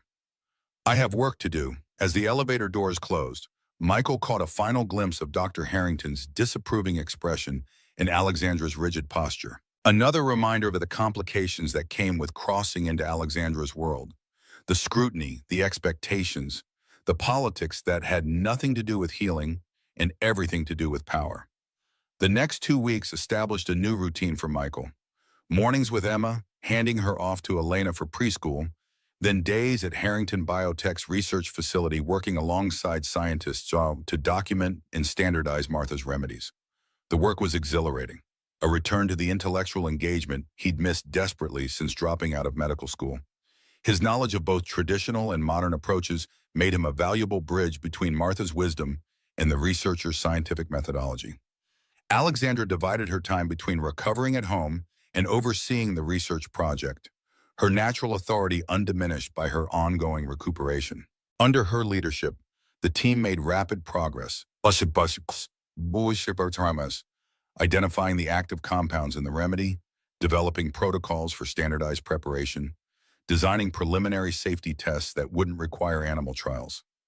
Michael found himself looking forward to their collaboration sessions, when Alexandra would join them in the lab to review findings and direct next steps. She had a brilliant scientific mind beneath her business acumen, asking insightful questions, suggesting innovative approaches, connecting disparate pieces of information into coherent theories.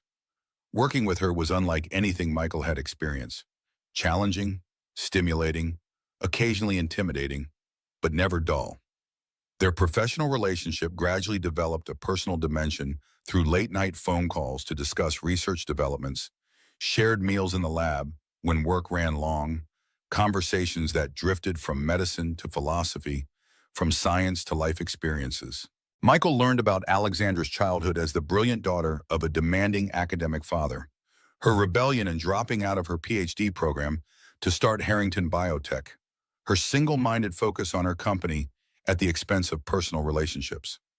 Alexandra, in turn, heard about Michael's working-class upbringing, his determination to become the first in his family to attend medical school, his deep love for Sarah, and the devastating impact of her loss. She asked about Emma with genuine interest, not the polite inquiries of someone making conversation, but the curiosity of someone who wanted to understand what mattered to him. They were building something between them. Not quite friendship, not quite professional collaboration, but a connection that transcended both. Neither acknowledged it directly, both aware of the complications it presented. The CEO and the former janitor, inhabiting worlds that rarely intersected in meaningful ways. The bubble of their shared purpose was pierced 3 weeks into the project when Dr. James Harrington arrived unannounced at the lab, accompanied by 3 members of Harrington Biotech's board of directors. Alexandra was demonstrating the preparation technique Martha had taught her, sleeves rolled up, hands coated in the golden remedy, when the delegation appeared in the doorway. What is the meaning of this? Der Harrington's voice cut through the focused quiet of the lab. Alexandra, the board has been trying to reach you for days.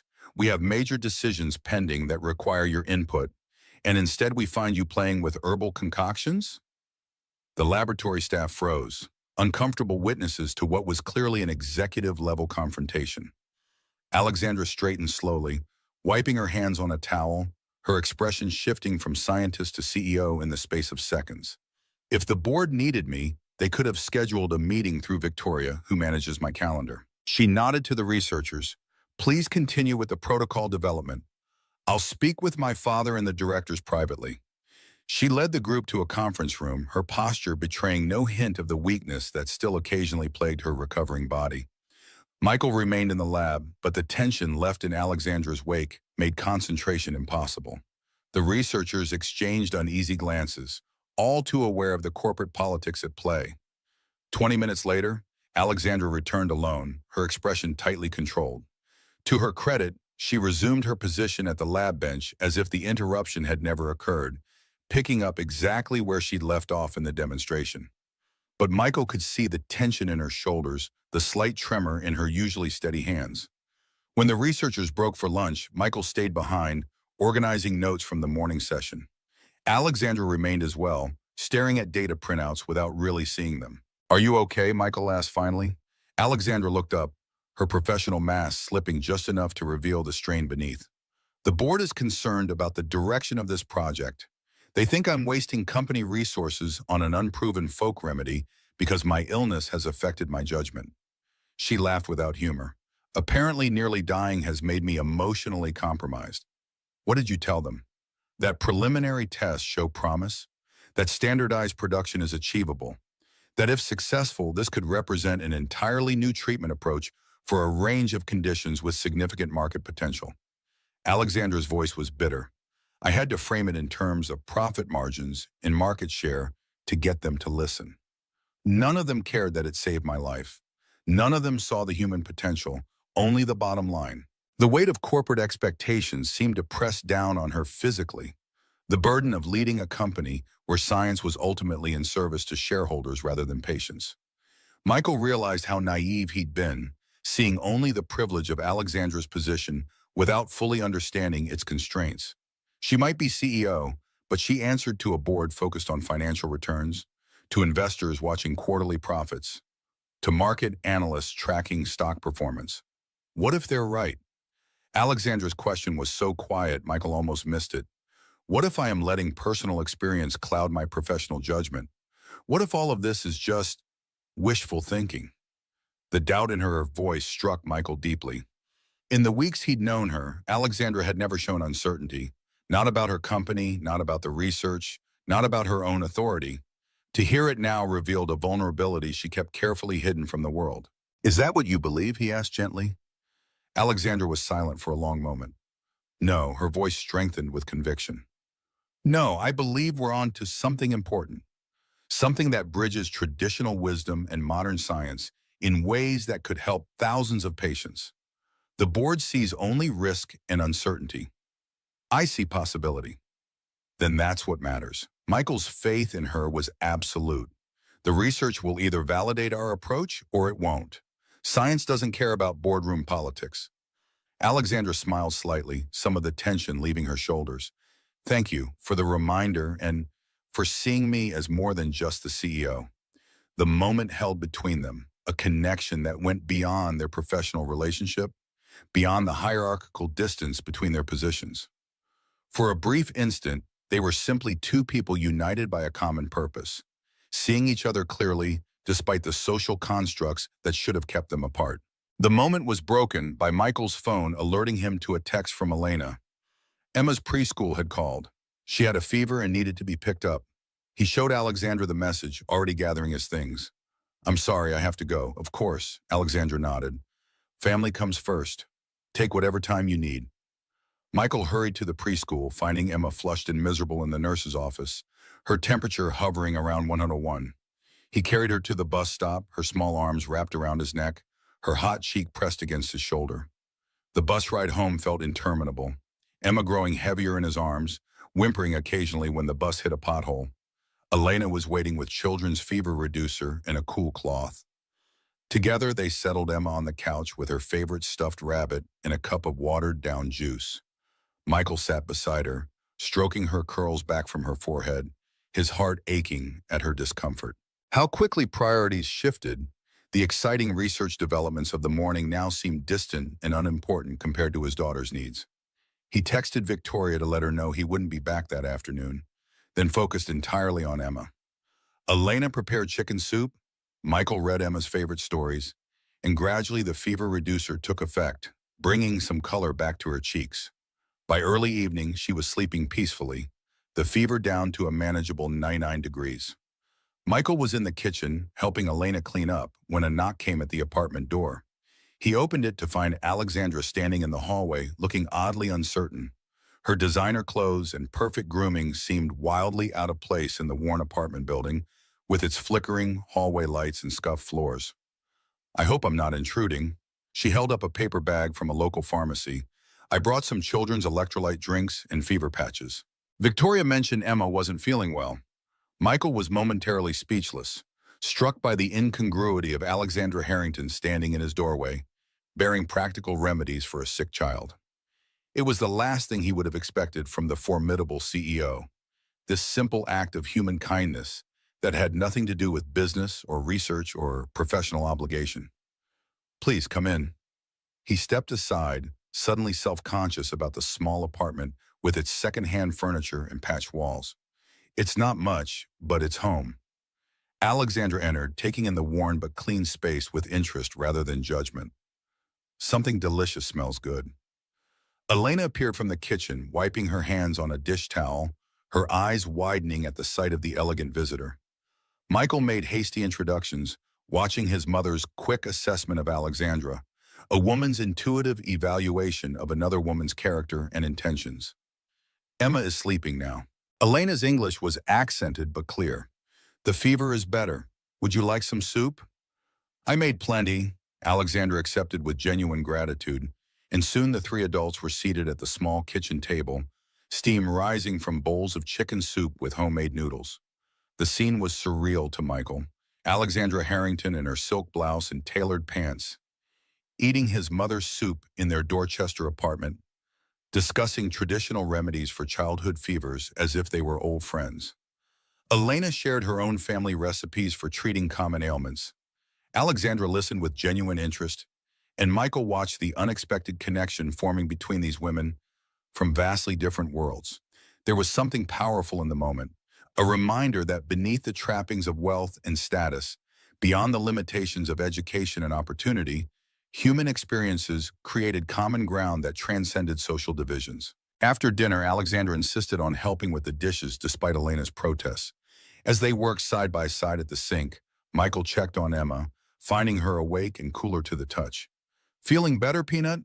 Emma nodded sleepily, then her eyes widened as she spotted Alexandra in the kitchen doorway. "Who's that lady?" "A friend from work." Alexandra approached carefully, not wanting to intrude. "I heard you weren't feeling well, so I brought you some special drinks that might help you feel better." Emma studied Alexandra with the frank curiosity of childhood. "Are you a doctor?" "No, not a doctor," Alexandra smiled. "I run a company that makes medicine to help people get better, like the medicine that helped my skin." Emma pushed up her sleeve, showing a small patch of healed eczema, the last visible reminder of her previous condition. Alexandra glanced at Michael, understanding dawning in her eyes. "Yes, exactly like that. Medicines that help when other treatments don't work." Emma nodded, accepting this explanation. "My daddy used to be almost a doctor. He still has his white coat in the closet." Michael felt heat rise in his cheeks at this innocent revelation of his preserved hopes. Emma had found the coat once while playing hide-and-seek, and he'd had to explain why he kept it, a tangible reminder of the path he'd been forced to abandon. Alexandra's expression softened. "Your daddy is very smart. He's helping us make new medicines at my company." Emma considered this seriously. Is that why he doesn't clean floors anymore? The question hung in the air, laden with implications a 4-year-old couldn't possibly understand, about status and opportunity, about the value society placed on different forms of work, about the paths life opened and closed seemingly at random. "That's right," Alexandra answered carefully. Your daddy has special knowledge that's very valuable to us. We're lucky to have him on our team. Michael felt something catch in his throat at Alexandra's words. The simple validation of his worth as a thinker, as a contributor, as something more than the job title he'd carried for 5 years. In Emma's eyes, in Alexandra's, in that moment, he was not defined by what circumstances had forced him to become, but by who he truly was. After Emma drifted back to sleep, Alexandra prepared to leave, thanking Elena for the meal and promising to share the research team's findings on traditional remedies. At the door, she paused, turning to Michael with an uncharacteristic hesitation.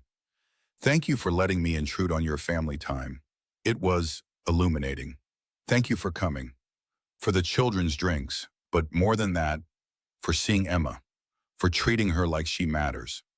Michael struggled to articulate what her visit had meant. Not just the practical help, but the implicit acknowledgement that his family life was as important as their research project. Alexandra's gaze was direct, her voice soft but certain. She matters because she matters to you. And you matter to me, not just as a research partner, but as a person I've come to respect. And she hesitated as if uncertain of the territory they were entering and care about. The words hung between them, charged with meaning neither was quite ready to examine. Michael found himself standing closer to her than professional courtesy would dictate, drawn by something that transcended their different worlds. For a breathless moment, he thought Alexandra might close the distance between them. Instead, she stepped back slightly, professional poise reasserting itself. I'll see you when Emma's better.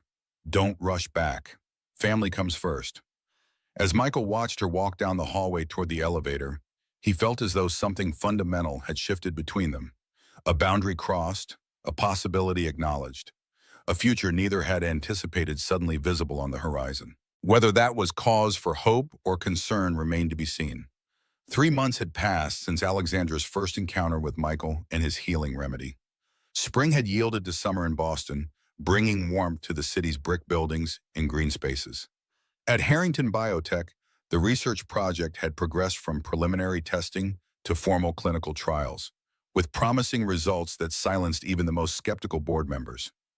Alexandra's own recovery had become the first documented case study, her skin now completely healed, leaving only the faintest traces of her near-fatal condition. The corporate machine had embraced what they'd initially dismissed, rebranding Martha's traditional remedy as Novaderm, a breakthrough therapy for severe dermatological conditions. Marketing materials featured sophisticated graphics of molecular structures alongside carefully curated language about synergistic botanical compounds and advanced phytotherapeutic protocols. The simplicity of honey and herbs had been transformed into something the pharmaceutical world could understand and value. Alexandra stood at the floor-to-ceiling windows of her office, watching summer clouds drift over the Charles River. The company was thriving, the board was appeased, and her position as CEO was more secure than ever. By every objective measure, her life had returned to its pre-illness trajectory of success and achievement. Yet something fundamental had shifted inside her. Priorities rearranged, perspectives altered. Walls that had taken years to build, now showing hairline fractures. Victoria entered with the quarterly financial reports and a stack of meeting requests.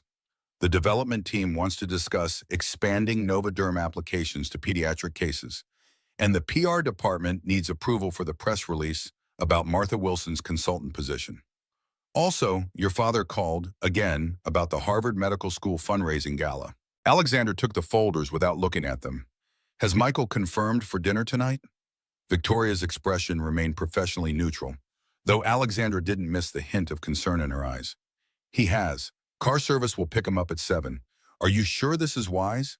Personal involvement with a staff member, especially given your respective positions in the company? The comment hung in the air, laden with implications about power dynamics, corporate politics, and the carefully constructed public image Alexandra had maintained throughout her career. The old Alexandra would have bristled at the implied criticism, would have shut down the conversation with a sharp reminder about professional boundaries. Instead, she found herself considering Victoria's concerns with genuine reflection. When I was dying in that hospital bed, no amount of money or power made any difference. What mattered was human connection. someone who saw me as a person, not a position. Michael reminded me of that. No matter what happens tonight, I'm grateful for the reminder. Victoria's professional veneer softened slightly. Just be careful. Both of you have a lot to lose if this goes wrong. Alexandra nodded, acknowledging the reality behind Victoria's warning. The world they navigated was unforgiving of missteps, particularly when they crossed the rigid boundaries of class and status. A CEO dating a former janitor would raise eyebrows in boardrooms and at charity galas alike, inviting speculation about judgment and propriety from people who measured worth in credentials and family names. Yet as Alexandra prepared for the evening, selecting a simple dress rather than her usual power suits, she found herself caring less about those judgments than she would have imagined possible. Near-death experiences had a way of clarifying priorities, of separating the essential from the merely important. And something about her connection with Michael felt essential in a way her career accomplishments, for all their significance, did not. Michael stood before the scratched mirror in his bathroom, adjusting a tie he rarely had occasion to wear. The invitation to dinner at Alexandra's penthouse had caught him off guard. Their relationship had remained strictly professional since her visit during Emma's illness, focused entirely on the research project and its promising results. They had carefully maintained appropriate boundaries, aware of the complications that anything more personal would introduce. Yet the undercurrent between them had persisted, evident in lingering glances, in conversations that stretched beyond research parameters, in the gradual erosion of the formality that had initially defined their interactions. The dinner invitation felt like a deliberate step across a threshold neither had been willing to acknowledge directly. Elena appeared in this doorway, Emma balanced on her hip. The 4-year-old reached out, tugging at Michael's tie with curious fingers. "You look fancy, Daddy." Michael smiled, tapping her nose gently. "Special dinner with Ms. Harrington tonight, Peanut. You be good for Grandma, okay?" Emma's expression turned serious. "Is Ms. Harrington your girlfriend now?" The innocent question jolted Michael with its perceptiveness. Children had an uncanny ability to cut through adult complexities to the essential truth. Was Alexandra his girlfriend? The notion seemed simultaneously absurd and thrilling. The powerful CEO and the former janitor, building something personal amid the clinical environment of pharmaceutical research. She's a good friend who wants to talk about some important things. Michael kept his answer deliberately vague, aware of Elena watching with knowing eyes. "I won't be late." Elena's smile held generations of maternal wisdom. "Don't rush home on our account. Some conversations deserve all the time they need." The car that arrived outside their apartment building drew curious glances from neighbors. A sleek black sedan with tinted windows, a uniformed driver who opened the door with practiced deference. Michael felt the weight of the disparity as he settled into the leather seat. The luxury of the vehicle a stark reminder of the world he was temporarily entering. The driver navigated Boston's evening traffic with professional precision, bringing Michael to Alexandra's building as sunset painted the city skyline in shades of amber and gold.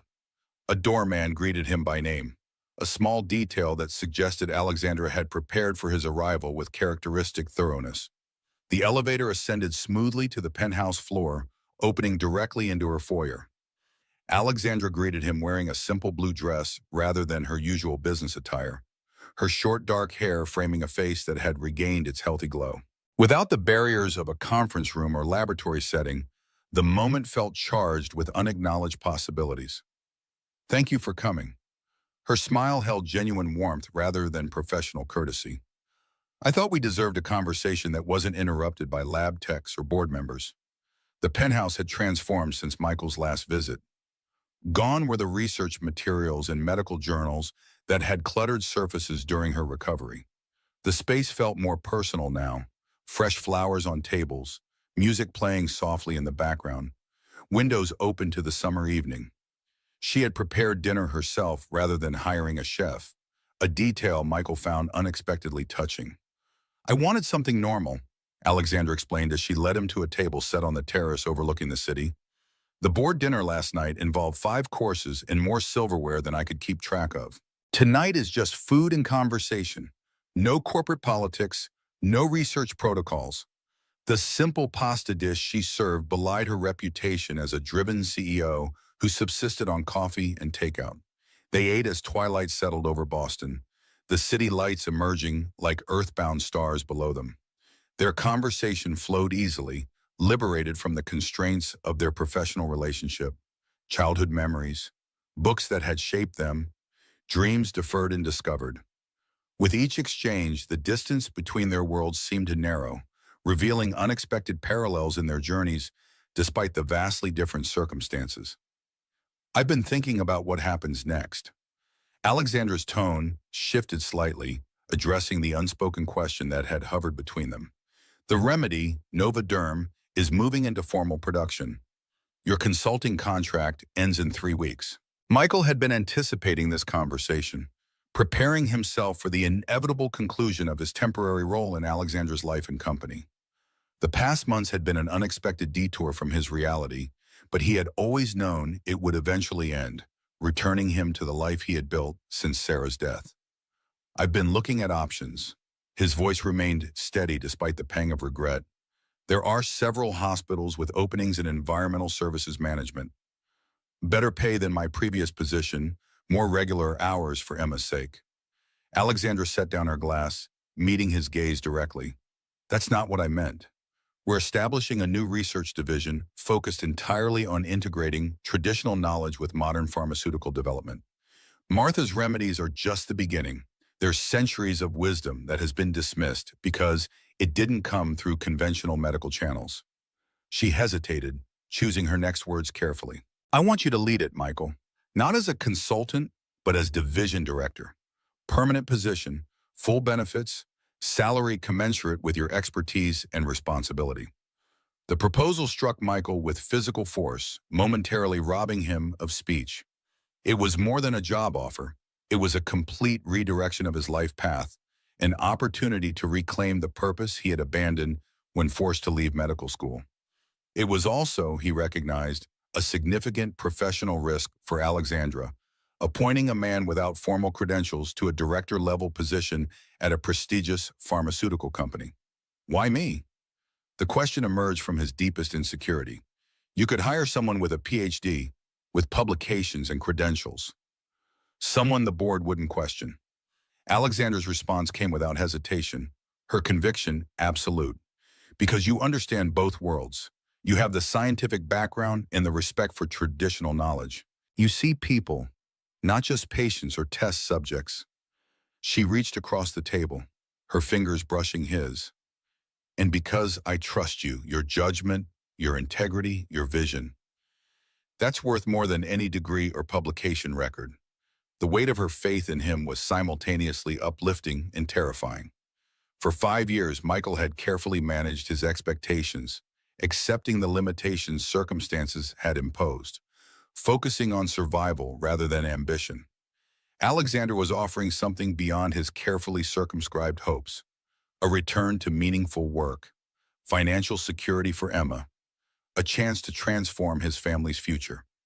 But beneath the professional opportunity lay something more personal, more fragile, more complicated. The growing connection between them couldn't be separated from the power dynamics of employer and employee, benefactor and recipient. If he accepted her offer, those complexities would only deepen, creating questions about his motivations, her judgment, the authenticity of whatever was developing between them. This isn't just about the choice. His question acknowledged the unspoken dimension of her offer, the personal implications that neither had fully articulated. Alexandra held his gaze, her professional mask completely set aside. No, it's not just about the job. These past months, watching you work, seeing your dedication to Emma, understanding what you've overcome, I've developed feelings I wasn't expecting, feelings that complicate our professional relationship in ways I'm still trying to navigate. Her honesty stripped away the final pretense between them. This wasn't simply a CEO recognizing talent in an unusual place. This was a woman drawn to a man who had entered her life when she was at her most vulnerable, who had seen her as a person rather than a position, who had offered help without agenda or expectation. People will talk. Michael voiced the reality they both understood. They'll say, I'm using you for career advancement. They'll say you're having some kind of crisis after your illness. They'll question your judgment and my motives. Alexandra's smile held a hint of the steely determination that had built her company. People always talk. The question is whether we give their opinions power over our choices. When I was dying, I promised myself that if I survived, I would stop living by others' expectations.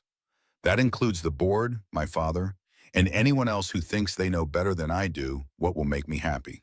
The city lights sparkled below them, a constellation of human activity spread across neighborhoods that range from privileged enclaves to working-class communities like Michael's own. Two worlds that rarely intersected in meaningful ways, separated by invisible barriers of opportunity and expectation. Yet here they were, finding connection across that divide, discovering that human bonds could form despite, or perhaps because of, their different paths. I need to think about Emma. Michael's primary concern remained constant, his daughter's well-being the fixed point around which all other considerations revolved. Any major change in my life affects her first and foremost. Alexandra nodded, respecting this priority without question. Of course. Take whatever time you need. The position will remain open regardless of what you decide about. She gestured between them, acknowledging the personal dimension of their situation. About us. Those are separate decisions, Michael. I want to be clear about that. The distinction was important, a recognition that his professional value wasn't contingent on personal involvement, that her respect for his capabilities existed independently from her growing feelings. It spoke to her integrity, to her understanding of the power dynamics at play, to her determination to give him genuine choice rather than implicit obligation. As the evening ended, Alexandra walked him to the elevator, the moment thick with unspoken possibilities. In another context, with different histories and positions, this would be the natural moment for a first kiss, a physical acknowledgement of mutual attraction.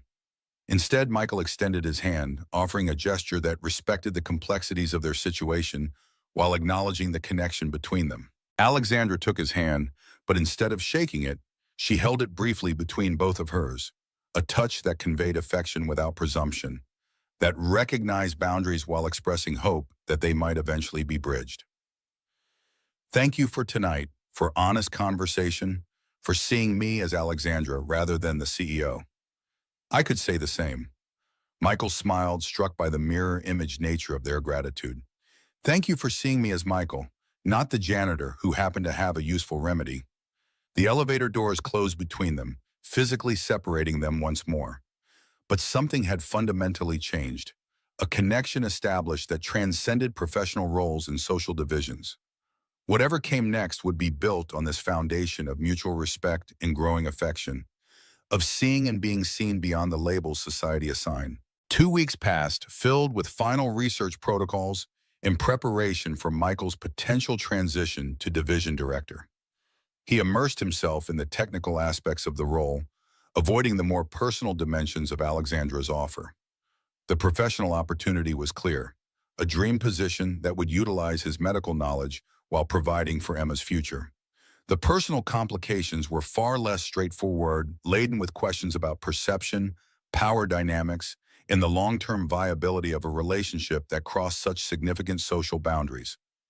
Alexandra respected his need for space, focusing their interactions on work-related matters, while the unspoken question hovered between them. The research team continued refining Novaderm's applications, with Martha Wilson's weekly visits becoming a highlight for the scientists, who had developed genuine respect for her traditional knowledge. The formal announcement of the new research division had generated excitement throughout Harrington Biotech, though speculation about its leadership remained a source of hallway conversation. The turning point came unexpectedly during a Saturday afternoon when Michael took Emma to the Boston Children's Museum.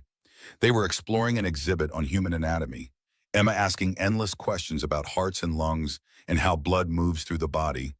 When Michael spotted Alexandra across the exhibit hall, she hadn't seen them yet, focused instead on a young girl in a wheelchair, kneeling to speak with her at eye level rather than standing above her. "Daddy, look!" Emma tugged at his hand, having spotted Alexandra as well. "It's your friend. Can we say hi?" Before Michael could respond, Emma had broken free, darting across the exhibit hall with the impulsiveness of a 4-year-old. He followed quickly, arriving just as Emma proudly announced their presence. "Miss Harrington, we're learning about blood cells." Alexandra looked up, surprise giving way to genuine pleasure at seeing them. Emma, what a wonderful coincidence. Are you enjoying the museum? The child launched into an enthusiastic description of everything they had seen so far, while Michael observed Alexandra's interaction with his daughter. There was nothing performative in her interest, no calculated attempt to win favor with Emma to influence his decision. She listened with authentic engagement, asking questions that delighted Emma with their seriousness, treating the child's excitement as worthy of full attention. "What brought you to the museum on a Saturday?" Michael asked when Emma paused for breath. Alexandra gestured toward the girl in the wheelchair, who had moved on to another exhibit with her family. "Harrington Biotech sponsors an accessibility program here. I try to visit regularly to see how the funding is being used, to hear directly from the families what's working and what could be improved." It was a side of Alexandra that the business press never captured. The woman behind the executive title, who cared enough to spend her Saturday ensuring that children with disabilities had equal access to educational experiences. This wasn't corporate social responsibility as a marketing strategy. It was genuine commitment to making a difference in individual lives. "Would you like to join us for the rest of our visit?" The invitation slipped out before Michael could analyze its implications. "Emma would love to show you her favorite exhibits." Emma's enthusiastic confirmation left no room for polite refusal. Alexandra accepted with visible pleasure, falling into step beside them as Emma led the way to the bubble room. For the next 2 hours, they explored the museum together, their focus entirely on Emma's delight in discoveries. To casual observers, they might have appeared to be any family enjoying a weekend outing, a fact that struck Michael with unexpected force, offering a glimpse of a possible future he hadn't allowed himself to envision. As the afternoon progressed, Emma's energy began to flag, her excitement giving way to the tiredness of a child who had experienced too much stimulation. When she asked to be carried, Alexandra responded with natural ease, lifting her onto her hip without hesitation, continuing their conversation about sea creatures as if nothing were more normal than carrying Michael's daughter. The sight of Emma comfortable in Alexandra's arms, head resting against her shoulder as they discussed whether octopuses could solve puzzles, crystallized something in Michael's perception. This wasn't a CEO calculating an advantage or a woman playing at domesticity. This was simply Alexandra, connecting with a child she had come to care about, stepping naturally into a role that had nothing to do with corporate hierarchy and everything to do with human bonds. When they eventually left the museum, Emma sleepy but satisfied, Alexandra's car service waiting to take them home, the decision Michael had been struggling with for weeks suddenly seemed clear. The complexities remained, the professional considerations, the social disparities, the potential for misinterpretation. But underlying them was a simple truth. He and Alexandra had found something genuine in each other, a connection worth pursuing despite the obstacles. "I've made my decision." Michael spoke quietly as Emma dozed against his shoulder in the back of the car. "About the position, about everything." Alexandra's expression remained carefully neutral, giving nothing away of her hopes or fears regarding his choice. "I'm listening. I want the job. I believe in what the division can accomplish, in bringing traditional knowledge into modern medicine. I think I can lead that effort effectively." Michael paused, gathering courage for the more personal aspect of his decision. "And I want to explore what's developing between us, not because of the position, but despite it. Because over these past months, I've come to care for you in a way I haven't cared for anyone since Sarah died." Alexandra's composure wavered slightly, relief and joy breaking through her professional control. "The board meeting to approve your appointment is Tuesday. They'll have questions about your qualifications, your lack of formal credentials. They'll imply that our personal connection influenced my judgment. Let them question." Michael's confidence had solidified, fears giving way to certainty. "We both know the truth, that this isn't about favoritism or impulse. It's about recognizing value in unexpected places, about seeing beyond conventional credentials to the knowledge and perspective that really matter." Alexandra's smile held the determination that had built her company against all odds. "Together, we'll change how medicine views traditional knowledge. And maybe, in the process, we'll challenge a few other outdated assumptions about who belongs where and what defines genuine expertise." Emma stirred against Michael's shoulder, blinking sleepily at Alexandra. "Are you coming home with us?" The innocent question held implications neither adult was quite ready to address directly. "Not today, sweetie." Alexandra's voice was gentle. "But maybe soon. For dinner. Would you like that?" Emma nodded, settling back against her father. "You can sit next to me. I'll show you my special fork." The simplicity of the child's acceptance, her unquestioning integration of Alexandra into their world, stood in stark contrast to the complex negotiations adults required. In Emma's universe, someone who cared about her and her father belonged at their table, regardless of social position or professional titles. Perhaps there was wisdom in that straightforward assessment, a truth that transcended the artificial barriers adults constructed between worlds that were never meant to remain separate. As the car approached Michael's apartment building, Alexandra reached for his hand, her touch conveying what words still struggled to articulate. "This won't be easy. My father, the board, the press, they'll all have opinions about us, about your position, about my judgment." Michael interlaced his fingers with hers, the gesture sealing a partnership that went beyond romance or professional collaboration. A shared commitment to challenging expectations, to recognizing worth beyond traditional measures, to building bridges between worlds that rarely connected in meaningful ways. The truly valuable things rarely come easily. His voice held the quiet certainty of a man who had faced loss and emerged stronger, who understood that life's most significant rewards often required courage in the face of uncertainty. But they're always worth the journey. Alexandra's eyes held a matching certainty, the determination of a woman who had defied expectations to build something meaningful, who recognized in Michael a kindred spirit despite their different paths. Together, they were embarking on something that transcended their individual stories, a partnership that honored traditional wisdom while creating something new, that respected the past while reimagining the future. The car stopped outside Michael's building, but the journey they had begun would continue, through board meetings and public scrutiny, through Emma's growing years and professional challenges, through the gradual integration of their separate worlds into a shared life built on mutual respect and genuine affection. The remedy that had initially connected them had healed more than Alexandra's physical condition. It had opened doors between worlds that should never have been separated, revealing the essential humanity that existed beyond labels and positions. As Emma reached sleepily for both their hands, creating a physical connection between the three of them, the symbolism wasn't lost on either adult. Some bridges once built changed landscapes permanently, creating passages where barriers had once seemed insurmountable. Their story was just one such bridge, small perhaps in the grand scheme of society's divisions, but significant in the lives it touched and the possibilities it represented. The remedy's true legacy would not be measured in pharmaceutical profits or scientific papers, but in these human connections, in Martha Wilson's wisdom being honored rather than appropriated, in Michael's talents being recognized beyond his circumstances, in Alexandra's company becoming a genuine force for integrating diverse forms of knowledge, and perhaps most significantly, in the simple fact of a CEO and a former janitor finding common ground where society insisted none should exist, building a relationship that honored their differences while celebrating their shared humanity.